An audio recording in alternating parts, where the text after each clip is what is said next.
welcome everybody to this Working Families seminar, Leading the Way Out of COVID. And with the advent of the jabs and schools being back, I think we can say that we might be on our way to getting somewhere, which would be very nice. We're thrilled this topic has had such huge interest. It's our first ever completely sold out webinar, even after we increased the numbers. And of course, what that tells me is that there's a real hunger for information and advice for line managers on how best to support your teams as we all emerge from what has been an incredibly difficult year. And that's really, really positive. So thank you all for joining us today. At Working Families, obviously, we know really how hard this year has been for working families. The need for our advice services went up sixfold in 2020 as millions of parents struggled to balance work with caring for their children and needed to know their rights. We've never seen such demand before, and we really hope we don't again. We also work directly with many employers and businesses, and we help them get better at supporting their staff. So we also know how tough the pandemic has been for managers who want to do their best for their employees in these uncharted waters too. For line managers in particular, it's been a very difficult time. Many of you will have had to support staff in really difficult personal circumstances, while at the same time dealing with whatever's happening in your own personal circumstances. We asked our employer members their key concerns for their staff teams over the last months, and they said, unsurprisingly, mental well-being, avoiding burnout, employee morale, engagement, and communication.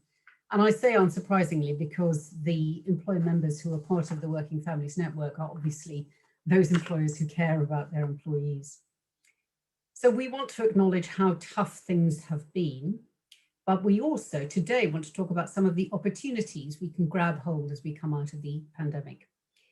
So again, unsurprisingly, this has shown what many of us knew, is that so many jobs can be worked flexibly in a way that people had never thought before.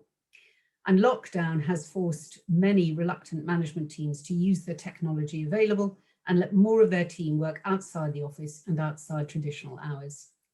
And despite the speed which we've all had to make those changes, 25 out of 26 employers that we surveyed said productivity had stayed the same or increased, which is wonderful for employers and for us.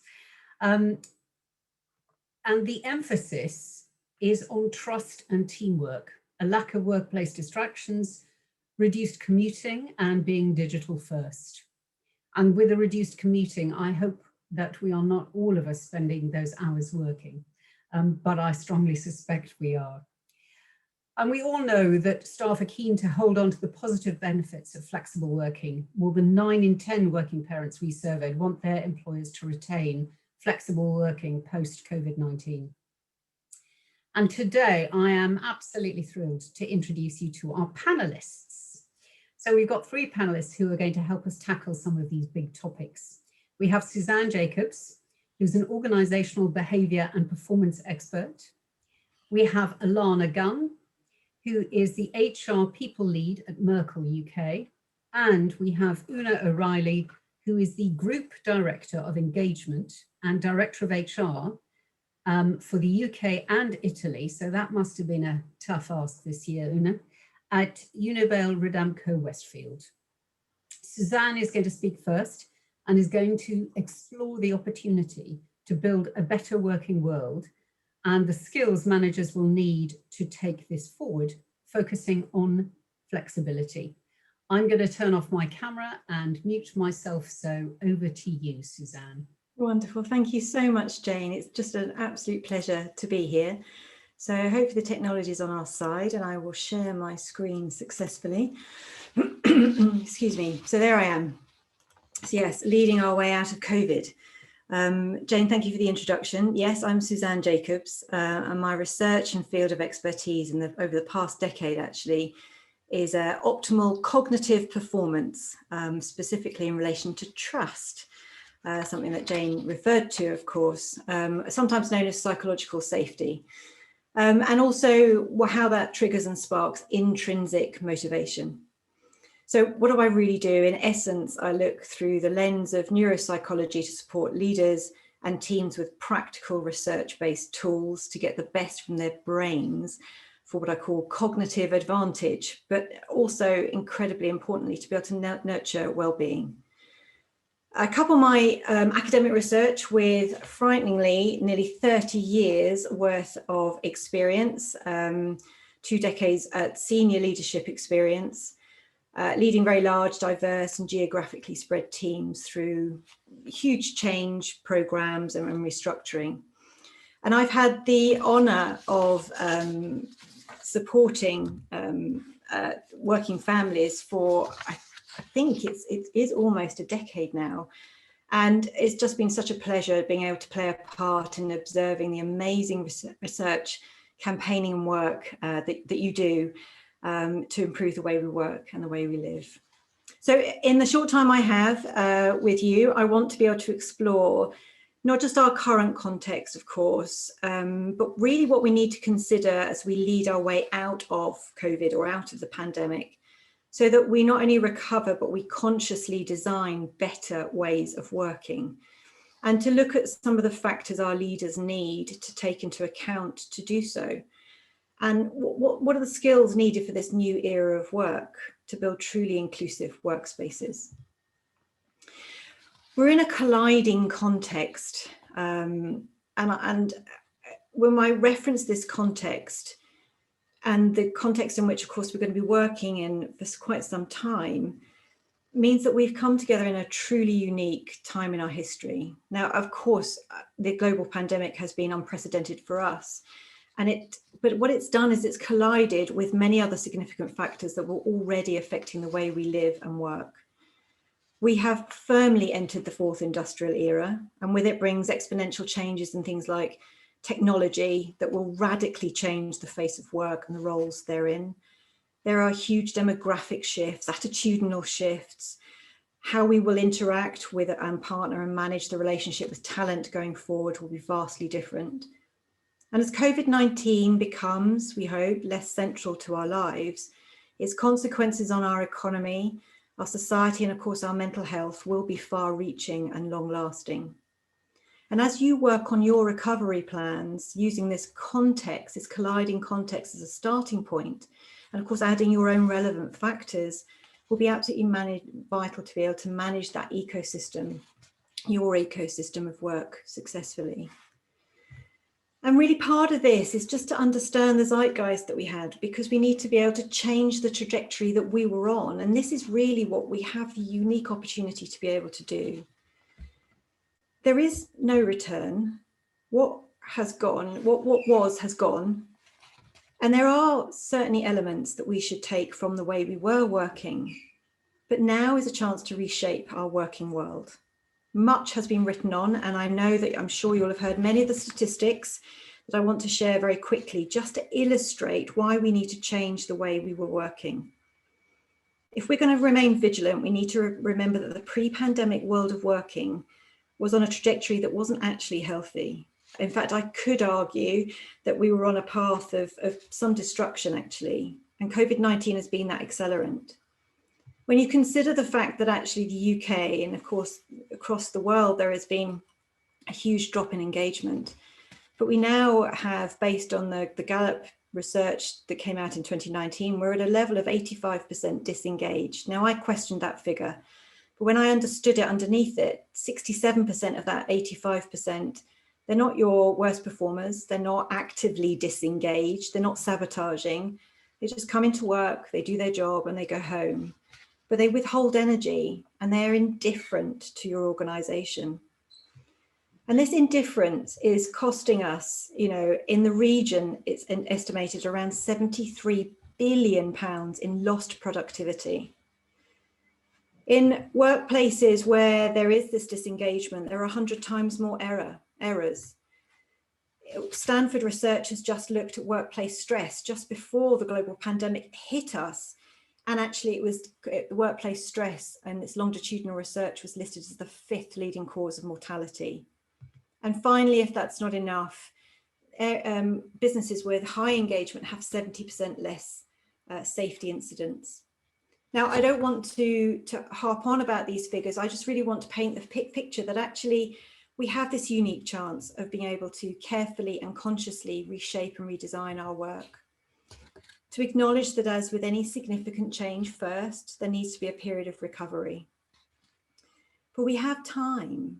We have time to consider our options and to reimagine our workspaces, to put the science of human performance and well-being at the heart of our thinking, so we can start to refuel and reignite. And to do this means equipping our leaders with the skills they need to create and redesign the environments that are human fit and fit for this new era of work. We need to be able to organise our workplaces and our workspaces through the lens of human performance, such that everything from operations to leadership development supports the conditions that spark intrinsic motivation. Now, the evidence-based tools and techniques that can help boost resilience and energy and trust and attention and collaboration are already known. They're practical and they're easy to grasp. Because Industry 4.0 is going to need Leadership 4.0. And we can use the science and the frameworks that build human leadership capability to establish inclusive trust and psychological safety, which is actually the environment that your brain needs to work at its full capacity and to maintain our well-being. Now, some 6 years ago, the World Economic Forum at Davos actually came up with a top 10 list, 10 skills, of skills needed for the fourth industrial age. Now, I've actually added focus to the end of this because I believe that the ability to regulate our attention in a world of overwhelming information will be absolutely vital. But the year that the WEF said that these were required was 2020, a time now behind us. We're in the future of work, and our current context emphasizes that more than ever, we need to hone these human skills. And the common element to every single one of these is they are inherently human. And human leadership is four-dimensional: trust, conscious compassion, a focused drive, and ability to be able to connect the system. Leaders will need to excel in each of these interdependent systems and realms. But the one I want to explore in this talk is trust, and it's linked to flexible and hybrid working as we move forward. Crucially, accessibility to unleash those human talents that the WEF described all require as a primary ingredient trust, often referred to, as I said, as psychological safety.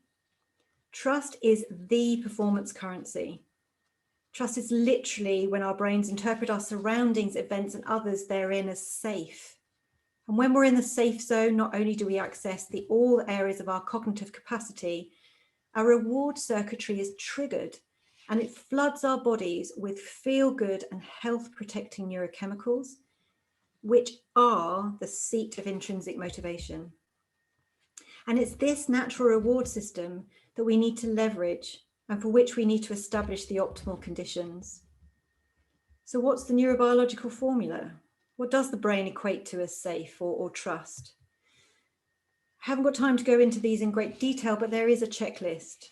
The formula is the drivers, and I want to pick up on two of these in particular in terms of flexibility and hybrid working. Each of these drivers has a survival benefit from the perspective of the brain. And they can form a checklist to build emotional literacy, inform people strategy, inform communication. And crucially, we can measure trust in real time, giving us insight and data into the cultural experience our people have, but also providing guided and targeted intervention to improve and reinforce things as and when needed. And when each of the drivers is nurtured, that reward system is triggered, motivating us to perform better, collaborate, create, and at a neurochemical level, highly protective for our health. They are common to all human beings, irrespective of demographic, culture, religion, and so on. And they are vital factors as the brain, as I said, equates to our survival. And right now, many of these drivers for your workforce will be feeling stretched, if not under severe threat. But we can use this lens through the drivers to inform the foundation of our workplace in culture, inclusion, communication, operational strategy, and organisational direction. The application of the drivers is simple, supported by research-based techniques that leaders and individuals can easily grasp and build into their day-to-day work and lives. And when you couple these with tools and knowledge to build resilience and emotional literacy, we start to create workplaces and spaces that are human fit and truly inclusive. But I want to hone in on two of the drivers to examine flexibility and the link to flexibility. True flexibility is a perception of autonomy, a perception of choice, a perception of control and influence of the things that are priorities in our life, which includes meaningful work. Flexibility positively affects every single one of the drivers, but in particular, a sense of voice. And voice is a sense of voice and choice, a sense of control and influence, a sense of autonomy. And flexibility opens the door to include, and this is inclusion, so much more talent, no longer constrained by time, location, and space, supporting, as I've said, that truly inclusive workspace because it is safe. Hybrid blended working that leverages self-organizing adult environments is core to sustainable performance and well-being and engagement. We have shown over this past year that we can do it. And whilst this has not been a normal working from home situation, it proves that given the right support, and in fact, once lockdown is finally over, we can establish ways of working that encompasses the optimal combination of location, time, and space to improve performance and ensure that we do not sleepwalk back into the past. Flexibility has a direct return on investment. It is core to motivation and performance. And as I say, delivers return on investment into the change that it will take to build it within the new norm that you choose to create, to become a conscious architect of the experience you want your people to have.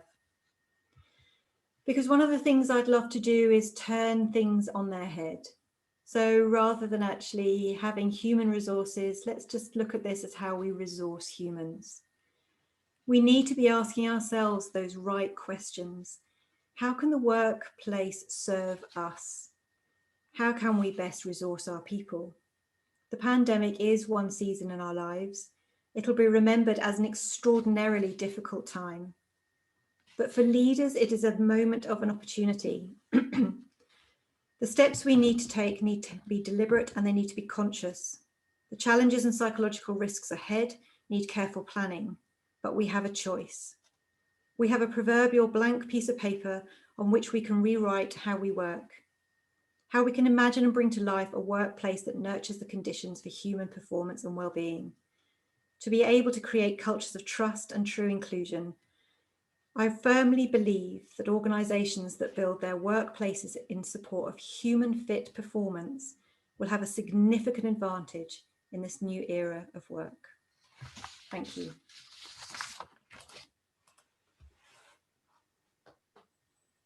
Thanks very much indeed, Suzanne. I'm going to open with a question for you. What do you think is the biggest challenge for line managers in leading hybrid and remote teams? A fantastic question, because actually, you know, having worked and had the honour of working with working families for so long, you have so much capability of being able to show people through the research of what really is needed. But actually, yeah, these new skills to be able to really equip our leaders, it goes from everything from a mindset shift, you know, seeing yourself as a leader as very much as a connector, being able to overcome and dispel the myths and beliefs that limit actually I need to almost control the environment, and being comfortable to be able to let go. I think that there's a lot about how you allow the workspaces and the structure to work for the team and not confine the team. So we need to be really careful about how we create rules around flexibility so that we don't create inflexible flexibility. And a lot of that's actually around a co-creation for the team, you know, thinking about its own situation, its deliverables, its output, terms of engagement even. There's a lot of skills and tools and techniques that we can deliver in terms of how to connect, how to communicate, how to manage energy, the cognitive fuel tank, communication lines, but also how to manage asynchronistic working as well, which is a different way. It's absolutely accessible, we can do it, but it does take different sets of tools and skills. I think there's also a lot to understand around the human psychology and well-being in terms of the pitfalls of hybrid and remote working. There are huge advantages, and there are some things to look out for as well, and to be cognizant of those. And that's things like isolation, you know, disconnection, and all of that aspect, which really need to understand. It was interesting, I gave a talk this morning and somebody said to me, and I hadn't really thought about it this way, they said, it's quite interesting, isn't it, that we learn as leaders and actually as individuals when you start working, a lot about how to plug your computer in and the technical skills you need. But as a leader, you're not given biology or psychology lessons, and yet that's what human beings are. So we need to be able to understand how to create those right conditions, how to be the connector, how to communicate using the right channels and optimizing connection. I think to really be able to open those doors to, you know, establishing the true diversity and inclusion that we're looking for, being able to create the conditions for trust and equity. I think the other thing is to also remember that hybrid working is not a perk. It's an adult way of working to be embraced. And I think that we've been catapulted to a unique time that we can really embrace that. Thank you very much indeed, Suzanne. Yeah, there's quite a few things that resonated with me. And one of the things I liked best was your description of COVID as just one season in our lives.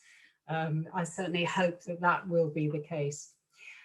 Moving on to Ilana and Una, I'm going to be asking you the same question, but it'd be great if I'm going to start with you, Ilana, because your first name begins with A.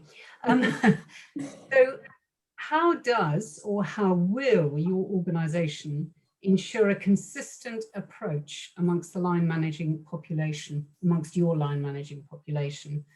And if you have a team-led approach to flex, how certain are you that it's applied fairly? Thinking about that, hybrid working is not something that can be trifled with. And do you have the conversations about equity versus equality that Suzanne referenced? Yeah, of course. So I think all those questions link quite well together, don't they? First of all, I would say that we're all learning on this journey. So whatever I do share, we're trying our best and we're trying different things. But I do think over the next, I would say even few years, is definitely going to be a journey that we need to learn from. And key to that is involving our leaders. So I think the first, so an answer to your first question about the line manager approach and being consistent.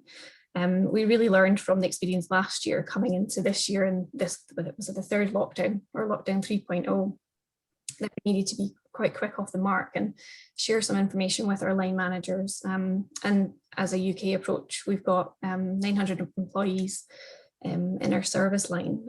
So consistency is really important, and making sure that every employee has an opportunity to discuss flexibility and how it suits them best, because it's not a one kind of approach for everybody, is it? So at the beginning of the year, one thing we did in conjunction with our parent and carer network, who are really brilliant, and I sit on that committee as well, and they really help drive really good initiatives within the business, and they helped us come up with a communication that we sent out to all employees. So it wasn't just sent to our line managers, but employees could see kind of what we're trying to achieve. And we used some specific examples.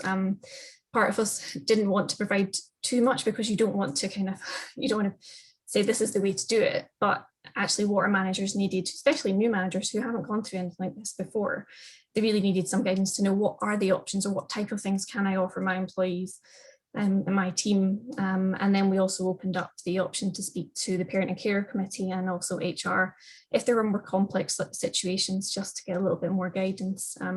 So that I think definitely this year that really helped. It's something that we probably missed out on doing last year, but as I say, we're constantly learning throughout this pandemic, aren't we?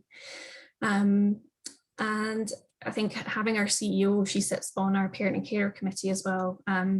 We also decided this year to have drop-in clinics every 2 weeks, and that was led by our Parent and Care Committee with our CEO. And I think really interesting for her is for her to learn about people's experiences, so that we can then discuss it as an executive leadership team and what we need to do to support our employees. So that was really, really useful. Something else that we've kind of done is reverse mentoring. So yeah, I think we do it across all our diverse groups, but especially for our Parent and Care Committees, it's been really useful and really eye-opening. And then I think the last question there you asked about was equity versus equality. So again, something that's really important to us. I mean, we renamed our Diversity and Inclusion Committee to DEI, so Diversity, Equity and Inclusion this year. I know it's not just about the title, it is actually about what we do. And reverse mentoring, I think, has really helped those leaders across all our diverse groups to understand what equity is and how it's impacting our employees. Another area that is really important to us is how we bring new employees into the business. Are we stopping certain groups of people joining us because of our policies or the way that we work? So at the moment, we're also working on a recruitment diagnostic.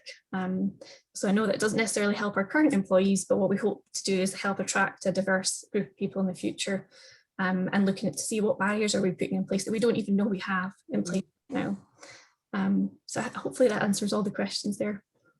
I think that does. Thank you very much. There are a couple of things that I've noted down that I'd love to come back to if we have time later on. Of course. Una, it's the same question to you, but also exactly as Alana did, a sense of where you are in this journey currently. So did you want me to remind you? So how does your organisation ensure a consistent approach among the line manager population that you have? Okay, thank you, Jane, and just a call out to Suzanne and Alana. Thank you so much for the great insights, and Suzanne, I've wrote down lots of really, really interesting points. So your research is something that I follow very closely. So thank you.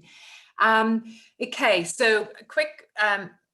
Who are we? Unibail-Rodamco Westfield. We're actually across 12 countries. And we have 70 nationalities in our business. So having consistency, Jane, is something that I try for every day and probably fail every day. So just putting it out there. What we've done, we've over the last 12 months, I guess, tried to really have 3 simple back to basics people strategies: care, communicate, and connect. And before 2020, we had frameworks in place. So we had a wonderful well-being framework that focused on healthy minds, healthy bodies, and healthy cultures. Then we had just introduced our diversity and inclusion framework called Be You at URW. So the whole encouraging us all to be the best of ourselves. And then we had our Together values. We gave the umbrella name of Together for our values 2 years ago. Little did we know how relevant that would be.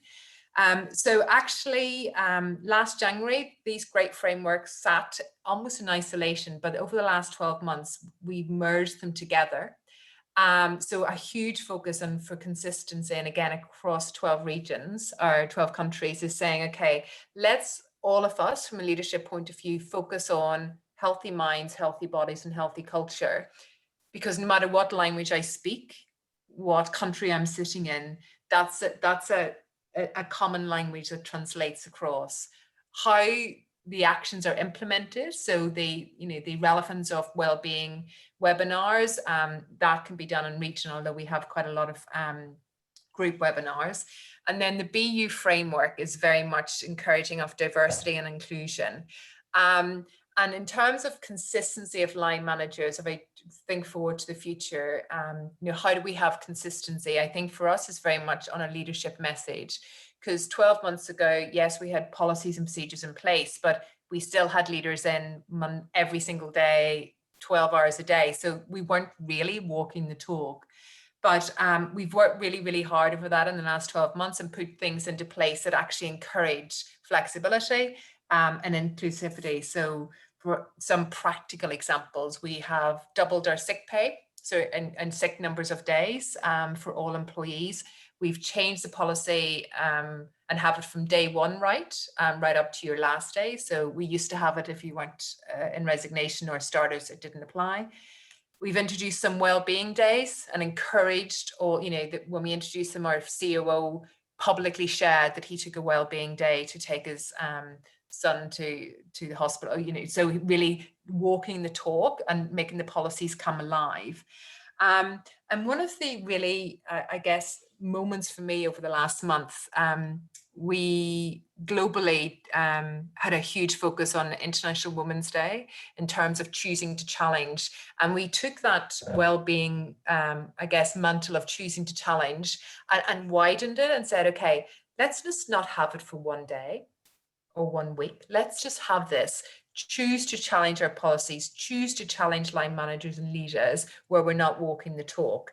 And I was the anchor of our 5 leaders last week or 2 weeks ago, and I asked them to introduce themselves globally, not as our CEO, but asked them to introduce them as themselves. So it was really interesting. I had our CEOs introduce themselves as a mother, a daughter, a sister, a mother, a father, a single father of 4 kids, and it very suddenly humanized our leadership. And then I asked them the question, Jane, I kind of stole your question for today. And I asked them the similar question: how are we going to consistently have a flexible approach to our world? So this was probably the most powerful session I've ever in the last 12 months, because I had our 4 leaders of globally basically share how they work flexibly, how they will be picking up their children and dropping them off. And all of a sudden, the policies and procedures and what we've been talking about became reality. So I guess the consistency point is very much on leadership, communicating, but walking the talk. The other challenge in kind of having 12 countries is once one country, for example, the UK, there is light at the end of the tunnel. Our head office is based in Paris, and then on Friday night from midnight, Paris went into full lockdown again. So it's having that consistency when 12 different countries have different practices, and just coming back to the basics of caring, communicating, and connecting. And I love, Suzanne, you said in terms of rather than human resources is resourcing our humans. I love that, and I might steal it with pride later to the HR team later, because I love it. But I just think what a lovely way of just simplifying what we do as HR professionals. Let's resource our people and give them the strengths through education, whether that's mental health first aiders, well-being, but really give them the resource they need as line managers, as employees, to come back in whatever flexible approach that looks like. Yeah, absolutely. Thank you so much. I do agree that phrase that Suzanne using of resourcing humans in a trust-based relationship, it's just extraordinary and very exciting what we will be able to achieve. So, and I'm going to go around again. So Lana, how will you ensure hybrid working is applied fairly across the organisation? Yeah, I think it's definitely going to be a tricky one, especially when we think about our property portfolio and what impact that will have on our offices. we've been really, really lucky this year. I say lucky is not luck, but we're integrating other businesses, and we've been looking at our property strategy anyway.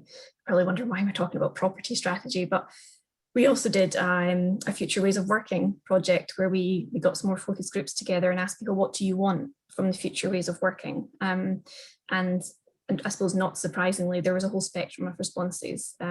We had those people who do still want to be in the office 5 days a week. And I think that's really important for certain roles, such as our graduates who do probably need to be in the office and learning from their colleagues, to people who just want to be in the office 1 day a week or work remotely. And because of the spectrum, it actually balanced out pretty well. And I think the next stage of that future ways working project that we have to take into consideration is definitely how do we make it work for everybody equally, or without having, say, too many people in the office at one point, or not enough. And again, we're just going to have to learn as we go there. The next stage is we've done that, the focus group, so we know what our people want.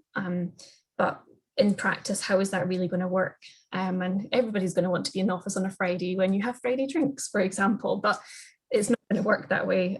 So there's going to be some kind of, I guess, a rota. But thankfully, we do know what our people want now. And we just need to try and work towards that as best we can. So hopefully, does that help answer that question? I think it does. For me, one of the most interesting things that that is coming out of this situation is the way in which organizations are saying, we don't know the answer, we're going to ask our people, and then we're going to have to give it a go. Mm-hmm. And for me, that level of the way in which that could engender and grow trust is just extraordinary. You know, if we can all say, actually, none of us individually know the answer, but if we talk to one another and communicate, then actually we will be able to find a way through. I believe we will, and I know we can't predict how that flexibility is going to work for everybody, but as long as we're giving people options and we listen to what they want, then that's definitely the way forward. So, thank you. And for you too, how do you intend to ensure hybrid working is applied fairly across your organisation? Yeah, again, I think we went out with a survey to ask people again, because we don't know how, we think we know how people but we don't know, because we haven't actually met people in person for 12 months. So we basically, firstly through, I guess, policies and procedures. So we put out a policy that we are not expecting anyone to be in the office for more than 3 days a week, or if you work in, so essentially we're a shopping centre business, so that we'll continue to operate on teams A and B, so flexibility of working 1 week on, 1 week off and from home. So that's almost that's put some policies in place. And then it is that they walking the talk. So it's making sure that our line managers speak to their people and also encourage them to work flexibly and have the hybrid model, because 14 months ago, working flexibly may have meant leaving a bit early on a Friday or coming in a little bit later. So we had the policies, but it wasn't in great practice and consistently in the business. So I think it's very much listening to our people, not knowing, kind of coming out with that humility of, we think we're getting this right, but help us get it right. I was presenting last week on another panel, and I basically said 14 months ago I had to Google what the word furlough actually meant, because I didn't know. And it was really, I probably felt I was being quite honest, and it's probably the most reactive I've got of any panel. I had about 300 people going, thank God you said that, because we didn't know either. And it was that just, I've been in HR way too, like maybe 20, 30 years almost. And I'm learning every day. So, thankfully we're out of this, coming out of the pandemic. We've learned new things but also I think it's okay to say, I don't know, and show that humanity and humility, and work with our people. And it's interesting, Jane, I think you mentioned trust 5 or 6 times already. And trust and empowerment and transparency is our CEO's mantle. And he's really living and breathing it. And he's saying, I trust you to help me get it right, and please trust me that I'm doing my best. So that is quite a level of humility that I don't think we've experienced in the business forever. So it's just listening better, asking more questions, and just checking in. Just checking in that we're getting it right, and if we're not getting it right, and let us know. Reversing and going forward again. Yeah. So talking about reversing, Alana, we've got a question. What is reverse mentoring? Yeah, I just noticed that one. So it's where, so traditionally you'd have your more experienced employees mentor more junior or less experienced employees. So flip this on its head, it's your more junior or employees who mentor, I wouldn't say even say junior, but they mentor the more experienced or somebody who's not experienced in a topic, and we want them to know more about it or educate them on it. The example for our parent and carers is maybe for a leader who doesn't have children or that have to balance that working life and family life, and them so being mentored by somebody that does have to do that so that they can understand the challenges and the barriers that may be in place for them. So hopefully that helps explain what. Yeah, thank you. I love it. I think it's a fantastic thing. So again, another question. Some people will want to go back to the old ways of working and see the new practices we've all adopted during the pandemic as temporary. What is your advice? What tips do you have for bringing those people along on the journey to new ways of working? I think I'll take the start and then pass over. So for me, it's just asking everyone to ask themselves, I guess, what's important to them. And for some individuals, going back to, the old way of working, being in the office every day, is really important to them because they may have spent the last 12 months, in a shared flat, in living by themselves, and their need is to be in the office. So I think it's understanding their need and allowing everyone to have an individual choice.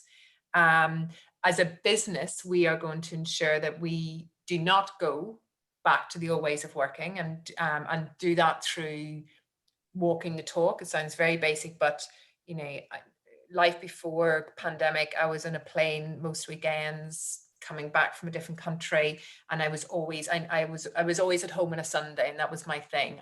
Sunday was my day home, and I was like, gosh, are you kidding me? How silly was I? So for me, I am going to be working from home Monday and Friday, and if I'm traveling, I'll travel Tuesday, Wednesday. So I make personal choices, and it's allowing everyone to make the personal choice, but also making sure that if people make the personal choice because they need to be in the office, that's okay. But also so as long as they know they don't need to be in the office. And I think it's that message of choices. And allied to that, somebody was saying, how would you motivate somebody whose job does not allow them to work from home, and who sees other people working from home without the commute and the ability to work in the garden on a sunny day, not happening here, as a perk? So we have exactly this situation in our business. So the majority of our business is shopping centre, but in the UK, we have probably about a third of our employees who are construction sites. So they're construction managers. If they work from home, the building doesn't get built. And we've had 12 months of conversations, 12 months of not disagreements, but people saying, well, why can't I be furloughed and why can't I work from home? And it is that understanding. So it's kind of very much allowing more flexibility in a very inflexible. Construction is quite an inflexible world.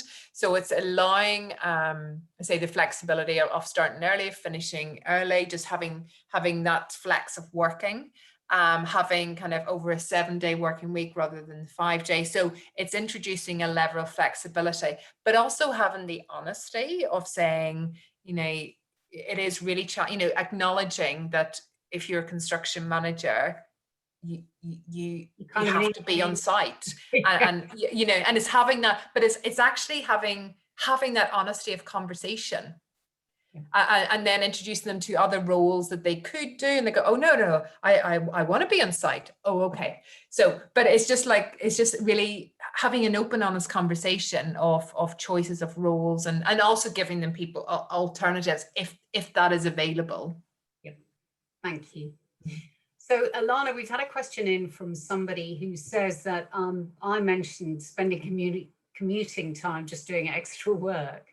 How are you ensuring that flexible working isn't just another way to do more working? How can we better manage the huge roles everyone has these days? I think Una already touched on this already, and it's our leader is walking the talk, isn't it? Or walking the walk, and making sure that they're leading from the front. We've discussed actually as a leadership team multiple ways that we can do that. And whether it was, say, no emails before 9 and after 5, to help encourage or let everybody know that you're not expected to reply to emails just because somebody is sitting there replying at 7 o'clock at night. Doesn't mean you're expected to. So we've actually had some leaders put on kind of below their signature, I stopped working at 4 o'clock so I can do bed and bath time with my children. So I do log back on at night, but please be aware I do not expect you to respond to me this evening. I know it's just one really simple thing, but having our leaders talk about that experience, and I think that would hopefully help everybody else understand that they're not expected to log on in the morning. We've also trialed something else within one area of our business, which is a no meeting Thursday mornings. So that's about 300 employees that have, I think since January, they've been doing that. And that seems to have worked really, really well. I think we did a survey and 99% of them have decided that they want to keep it. So there's little things that we're trying. If they don't work, like we said before, we're all learning here, then we can change things. But I think it's important that we listen to our employees, and it is them that's coming up with these ideas, and we trial them. Great. So how do you think you could create a sense of belonging in a hybrid or remote working environment? It's a really good question, because I truly believe that being in the office brings that collaboration and engagement that you can't always get working from home. There are things that I think all businesses have tried to do through the pandemic, and it's really stretched us and challenged us to come up with ways to help engagement, whether it's increased engagement surveys, which I think we've all done, social events, although I know everybody did get a little bit fed up of Zoom calls. So we're just trying different things and seeing how our people adapt to them and enjoy them. We're still trying to do as many social events virtually as we can. Some people want to take part, some don't, and that's fine. I think you can do as much as you can at, say, so for us at that UK level, which is 900 employees, but I think it's also really important that we empower our managers and leaders to do things more on a smaller scale as well.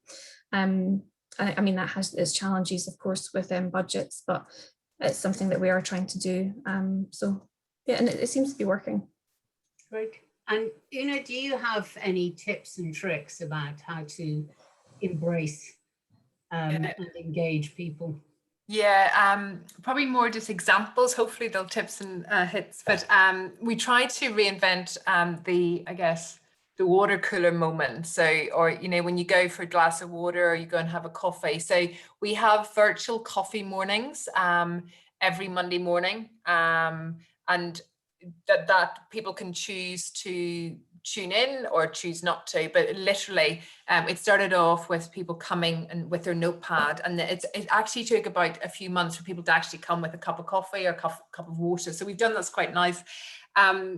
Again, just trying different things. So our FD isn't on this webinar, but he knows I use this as an example. Our FD is actually very traditional from a finance schooling, and he started to do finance check-ins, and he started doing like sing-songs and passing sing-along. He was actually in LinkedIn saying be happy, which was, if you knew our FD, was just so not normal, and it was almost that he basically made himself vulnerable and present, actually more present than he's ever been, because the feedback was you never came to sociable events, you never came for team drinks, and now you're singing on them. So it was just trialing, and then it actually took out all across the 14 countries or 12 countries, but just trialing that, what can we connect with, and also realizing that, you know, having a Zoom call or having Zoom like beer o'clock on a Friday at 5 o'clock mightn't suit everyone, because the kids might be coming home at 4. And if I give you an example what I thought was great, and it wasn't, so this is something that didn't work, was no email Friday afternoon and no meeting Friday. And this was about, after one survey, we thought this is a great idea. And then feedback came back and said, actually, you know, this is causing us more stress, because by not having these meetings, I have to then, you know, if I can have my meeting in this time, my children, you know, I've got the pattern working that they can do home learning, or they can do. So whilst we thought we were doing something wonderful, the feedback was it's not wonderful for everybody. And it really pushed forward the idea of being flexibility of approach and flexibility of practice is really important. So, you know, people chose to work maybe at the weekend but having every afternoon off, because that allowed them to manage being a carer, being a good neighbor, being a good parent. Just so that was a big hidden tip, was for us is very much having flexibility. And you could have the best idea in the world, but it may not work for one population. So I guess that's the key thing, of flexibility of thought and approach. Thank you. We've got 5 minutes left. It's been an incredibly eye-opening debate. So I'd like to finish with literally a minute, if you each can. Suzanne, Una and Alana, or the other way around, I really don't mind, but you first, Suzanne. Anything for our audience, just one thing about leading our way out of COVID? Consciously. I know that sounds a bit strange, but actually this is a time of choice. So it's being really conscious about the decisions and being really deliberate about what we're doing, and thinking not short term, thinking long term, and taking it steady. There is time. We're still working. We're still, you know, working our way through it. So I think being really conscious and applying what's out there, the tools and the techniques that are available, to really start to shift the way we lead and the way we work. Thank you very much, and a very considered answer too. Thank you. Alana, you next. First, I think communication for me is going to be so important in the future, especially when we start getting back into the office, and it's going to work both ways. It's about flexibility, but it's about asking our people, we're trying this out, is this working for you? If it's not, let us know. It's keeping the communication channels open, and letting everybody know that we're on this journey together, we're learning, and all we're trying to do is the best thing for everybody. So yeah, keep communicating with us would be mine. Great, thank you. Una, how about you? Very much the same, similar train.